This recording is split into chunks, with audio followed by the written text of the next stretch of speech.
Deuteronomy 29. These are the words of the covenant that the Lord commanded Moses to make with the Israelites in the land of Moab. In addition to the covenant he had made with them at Horeb, Moses summoned all Israel and said to them, "You have seen your own eyes everything the Lord did in Egypt to Pharaoh, to all his officials, and to his entire land.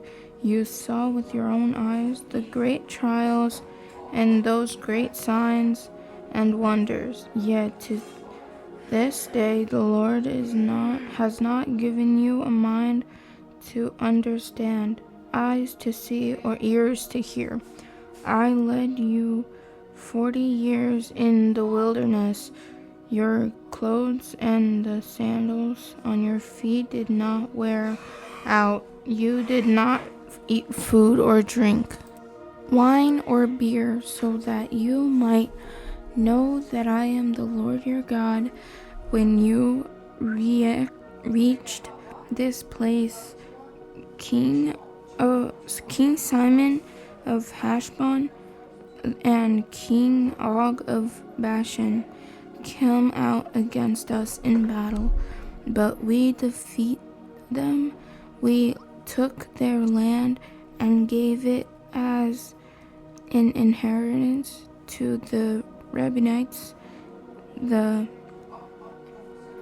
Gadites, and half the tribe of Manasseh. Therefore, observe the words of the covenant and follow them, so that you will succeed in them, everything you do. All of you are standing today before the Lord your God, your leaders, tribes, elders, officials, all the men of Israel, your descendants, your wives, and your residents, aliens in your camp who cut your wood and drew your water, so that you may enter into the covenant of the Lord your God, which he is making with you today, so that you may enter into his oath, and so that he may establish you today as his people, and he may be your God, as he promised you and as he swore to your ancestors, Abraham, Isaac, and Jacob. I am making this covenant and this oath not only with you, but also with those who are standing here with us today in the presence of the Lord your God, with those who are not here today. Indeed, you know how we lived in the land of Egypt and passed throughout the nations where you traveled. You saw their abhorrent image and idols made of wood, stone, silver, and gold, which were among them. Be sure there is no man, woman, clan, or tribe among you today whose heart turns away from the Lord your God to go and worship the gods of those nations. Be sure there is no root among you bringing poisonous and bitter fruit. When someone hears the word of this oath, he may consider himself exempt, thinking, I will have peace, even though I follow my own stubborn heart. This will lead to the destruction of the well-watered land as well as the dirty land, dry land. The Lord will not be willing to forgive him. Instead, his anger and jealousy will burn against that person, and every curse written in this scroll will descend on him. The Lord will blot out his name under heaven and single him out for harm from all tribes of Israel, according to all the curses of the covenant written in the book of the law. Future generation of your children who follow you, and the foreigner who come from a descendant country, will see the plagues of that land and the sickness the Lord has inflicted on it. All its soil will be burning waste of phosphor and salt, unsown, producing nothing, with no plant growing on it, just like the fall of Saban and Garaha, Admah and Zephboim, which the Lord demolished in his fierce anger. All the nations will ask, why has the Lord done this to this land? Why this instant burst of anger? Then people will answer, it is because they abandoned the covenant of the Lord, the God of their ancestors, which he had made with them when he brought them out of the land of Egypt. They began to serve other gods, bowing in worship to gods they had not known, gods that the Lord had not permitted them to worship. Therefore the Lord's anger burned against this land. He brought every curse written in this book on it. The Lord uprooted them from their land in his anger, rage, and instant wrath, and threw them into another land where they are today, and the hidden things belong to the Lord our God, but the revealed things belong to us and our children forever, so that we may follow all the words in his law.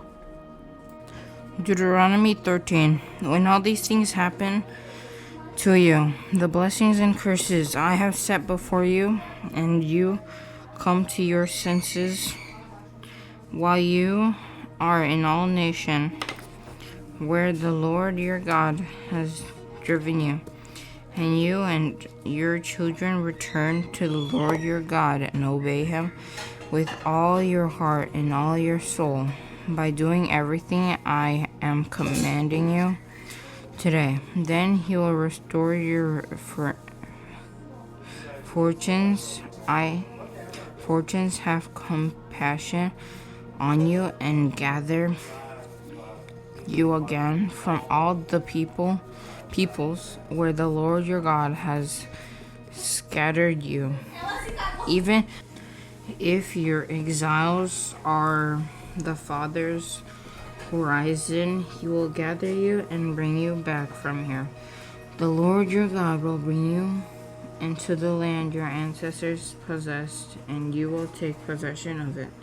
He will cause you to prosper and multiply you more than he did your ancestors. The Lord your God will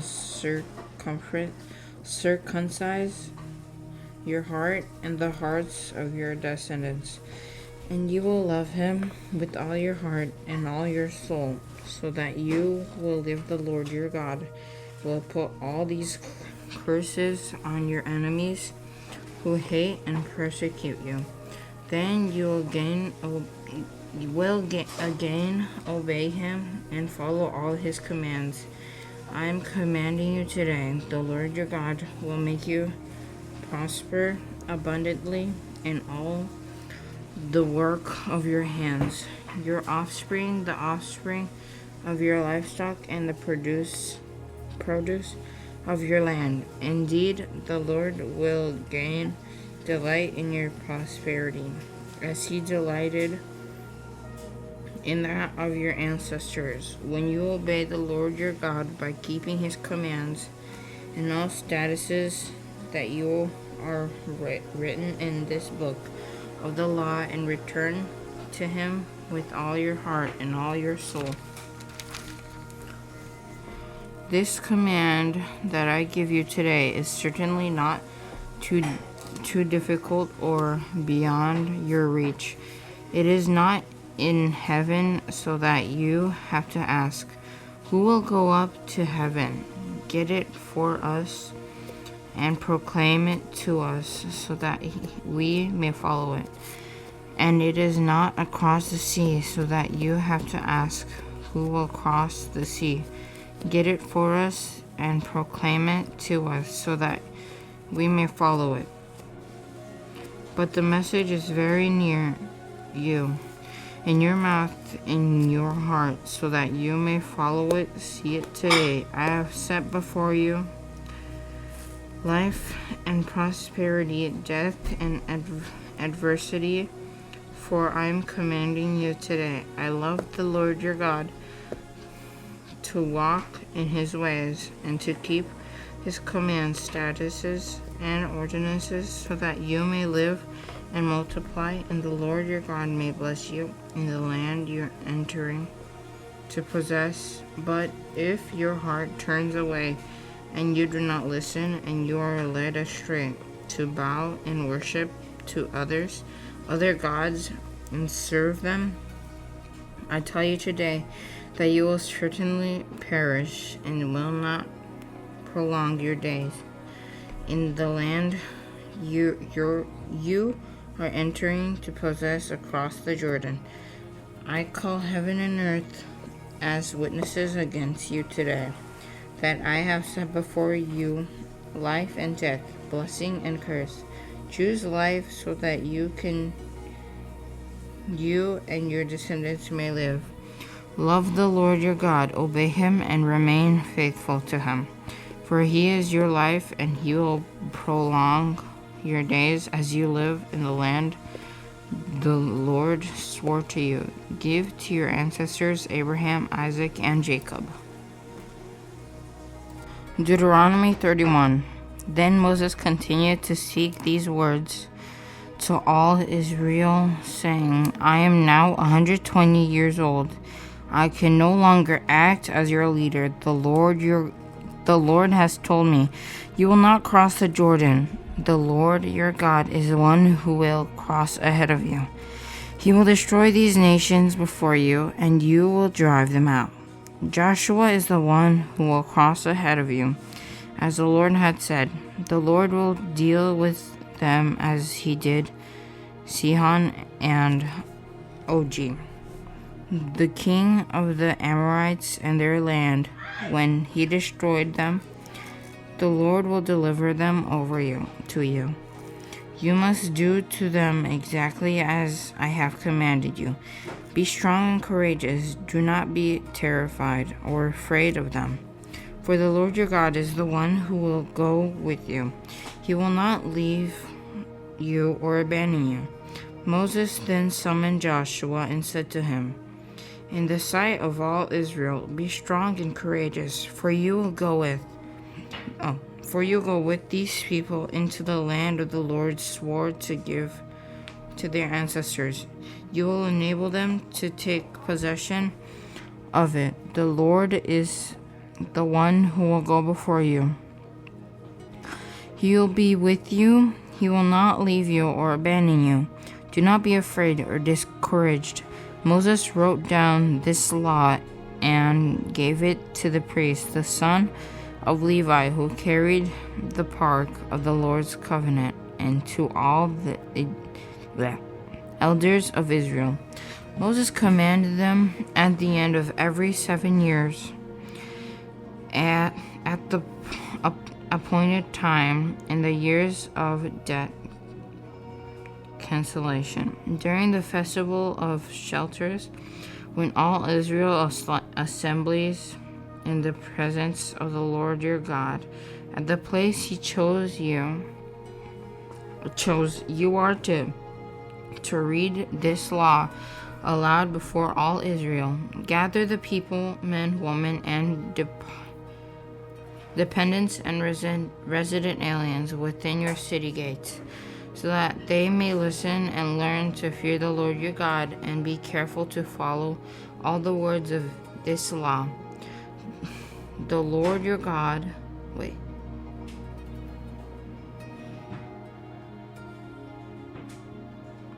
Then their children who do not know the law will listen and learn to fear the Lord your God as long as you live in the land you are crossing the Jordan to possess.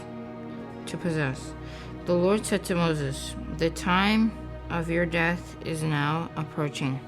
Call Joshua and present yourself at the tent of meeting, so that I may commission him." When Moses and Joshua went and presented themselves at the tent of meeting, the Lord appeared at the tent in a pillar of cloud, and the cloud stood at the entrance to the tent.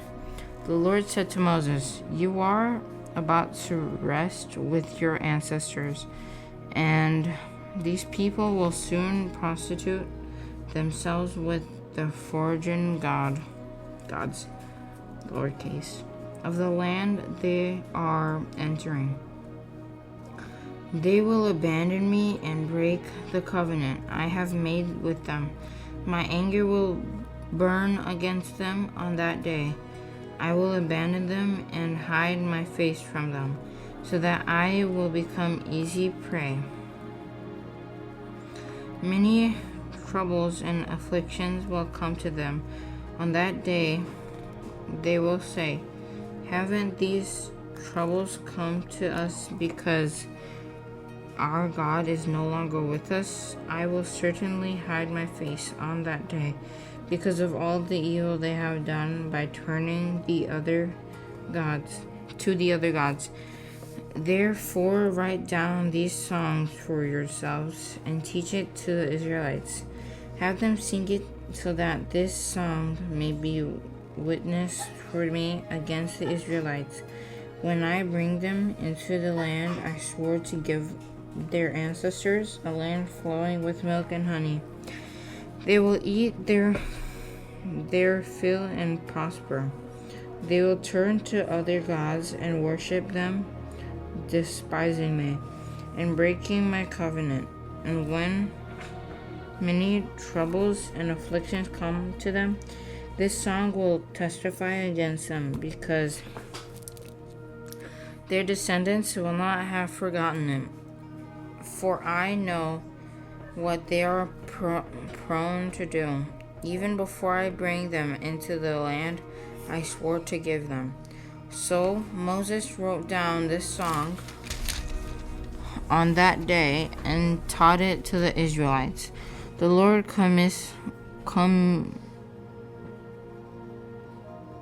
commissioned Joshua, son of Nun, "Be strong and courageous, for you will bring the Israelites into the land I swore to them, and I will be with you." When Moses had finished writing down on a scroll every single word of the law, he commanded the Levites who carried the ark of the Lord covenant, "Take this book of the law and place it beside the ark on the covenant of the Lord your God, so that if may remain, so that it may remain there as a witness against you. For I know how rebellious and stiff-necked you are. If you are rebelling against the Lord now while I am still alive, how much more will you rebel after I am dead? Assemble all your tribal elders and officers before me, so that I may speak these words directly to them. And I call heaven and earth as witnesses against them. For I know that after my death you will become completely corrupt and turn from the path I have commanded you. Disaster will come to you in the future, because you will do what is evil in the Lord's sight, angering him with what your hands have made. Then Moses recited aloud every single word of this song to the entire assembly of Israel.